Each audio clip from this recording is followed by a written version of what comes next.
आज ही डाउनलोड करें और अपने पसंदीदा शोज का आनंद लें।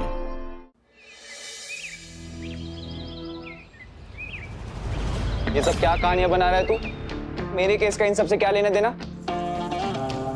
लेना देना है, बिल्कुल लेना देना है। माँ, आशीष भैया के चक्कर में मेरी मेहंदी में पुलिस आई ना, अब आप आशीष भैया को बोलिए कि वो ये केस छोड़ दे, क्योंकि माँ मैं भी चाहता हूँ ना कि मेरा बड़ा भाई मेरे साथ रहे, हर फंक्शन अटेंड करे। ये केस में क्या धरा है? छोड़ दे। नहीं ताई जी, ये केस बहुत इंपॉर्टेंट है, मैं नहीं छोड़ सकता। बात को समझने की कोशिश कीजिए। एक मिनट, अब तू एक बात समझ ले अच्छी तरह से। तेरी इस घर में जरूरत है, तेरे भाई का ब्याह है, बस तू नहीं लड़ रहा वो केस, मना कर दे उनको, फाइनल हो गया। और भैया, अगर आप ये केस नहीं छोड़ोगे ना तो मैं शादी नहीं करूंगा।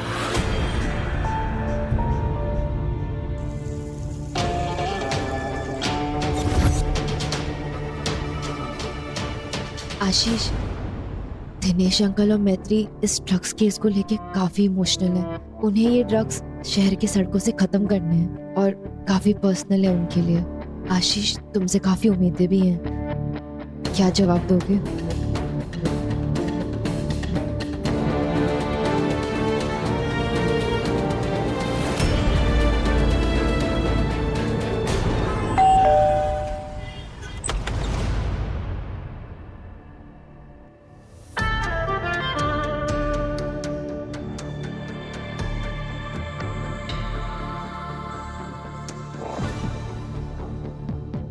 आंटी नमस्ते।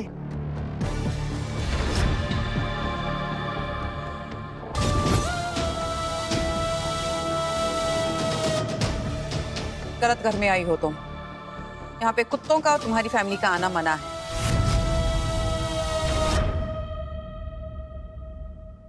अपनी शादी का इनविटेशन कार्ड देने आई थी। 2 दिन बाद बहुत मेरी ढीठ हो तुम, तुम्हें जरा भी फर्क नहीं पड़ता। मेरी बेस्ट फ्रेंड की माँ है आप, मेरी अपनी माँ जैसी। शायद थोड़ी नाराज है, हक बनता है आपका। अब कह लीजिए आपको जो भी कहना है। इमोशनल अत्याचार वाली वैक्सीन ले रखी है मैंने, ये बकवास का कोई असर नहीं होता मुझ पे। नंदिनी माँ बनने वाली है। 8 महीने प्रेग्नेंट है वो।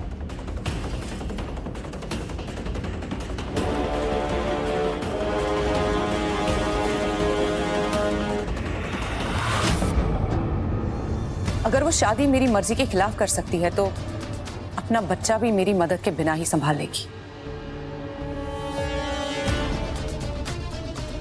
बहुत प्यार करती है वो आशीष से, बहुत खुश है उसके साथ।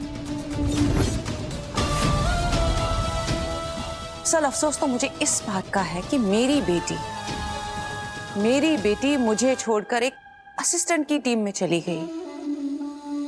उससे वकालत मैंने सिखाई। अफसोस कि मैंने जानवर की जगह एक असिस्टेंट पाल लिया। जानवर तो फिर भी वफादार होता है, लेकिन वो तो मेरे ही खिलाफ चला गया।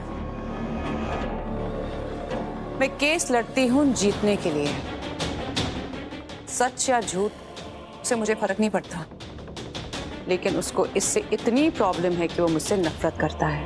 अफसोस है मतलब प्यार है।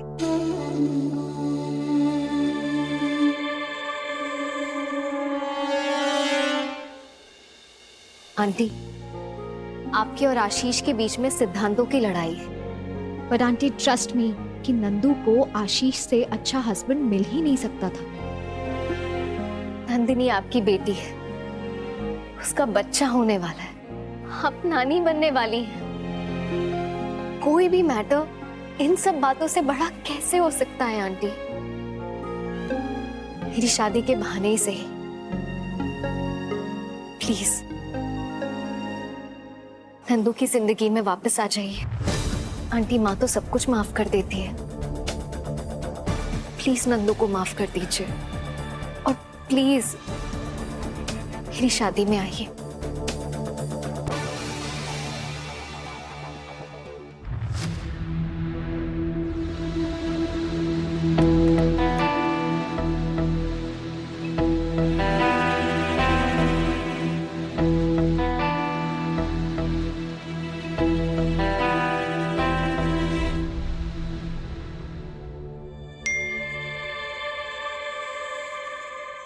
क्या हम 1 घंटे में अपने अड्डे पर मिल सकते हैं? हाँ।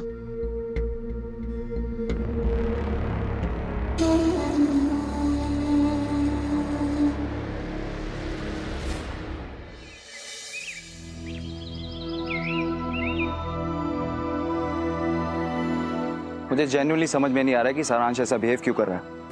क्योंकि पहले वो मेरे सारे केसेस में मेरी हेल्प करता था, मुझे सपोर्ट करता था, और अब कह रहा है कि छोड़ दो ये केस। ओए, तू इतने ड्रामे क्यों कर रहा है वो? मेरा व्रत है। हाथ देखे उनके, खरोंचे आई है, बैंडेज भी लगी है, मैंने देखा।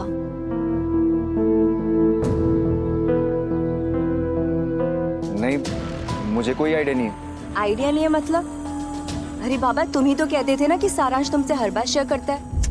पहले बताता था, पर अब मैं खुद कंफ्यूज हो रहा हूँ कि चल क्या रहा है उसके दिमाग में। आई थिंक आई नो इसके पीछे क्या रीजन है। सारांश जी ने मुझे बताया था कि यहाँ के मौसम से वो एलर्जिक है। इतने सालों से लंदन में रहे हैं, इंडिया में शायद उन्हें अकेलापन महसूस हो रहा हो, यहाँ एडजस्ट करने में उन्हें प्रॉब्लम हो रही हो। और जब कोई इंसान नई जगह पे एडजस्ट ना कर पाए तो वो क्या करता है नंदू? आई थिंक शेयर करेगा, मेरा मतलब है बातें शेयर करेगा, एडजस्ट होने की कोशिश करेगा, माहौल बनाएगा इन शॉर्ट। उन्होंने किया? नहीं, बिल्कुल उल्टा। बातें शेयर करना तो बहुत दूर की बात है, वो मुझसे बैठ के बात तक नहीं करता। ऐसा लग रहा है जैसे कि सारांश खुद को सबसे दूर कर रहा है। हो सकता है किसी पुराने दोस्त से कनेक्ट कर लिया हो। नहीं, मैंने कोई नहीं देखा। मैत्री, तू कहना क्या चाहती है? साफ साफ बता ना। नंदू, मैं बस ये कहना चाह रही हूँ कि शायद सारांश जी यहाँ पे अकेलापन महसूस कर रहे हैं, इसलिए अब हमें 2 काम करने हैं। पहला ये कि वकील साहब अब हमसे ज्यादा वक्त आपको अपने भाई के साथ बिताना है, और दूसरा ये कि उनके स्कूल और कॉलेज के फ्रेंड्स के नाम और नंबर मुझे चाहिए। उन्हें क्या पसंद है क्या नहीं मुझे सब बता दो। आज शाम का संगीत हम सारांश जी के लिए इतना स्पेशल बनाएंगे, देखना उन्हें यहाँ इंडिया में रहना अच्छा लगने लगेगा, और वो खुद कहेंगे कि आशीष भैया ये केस लड़ लो।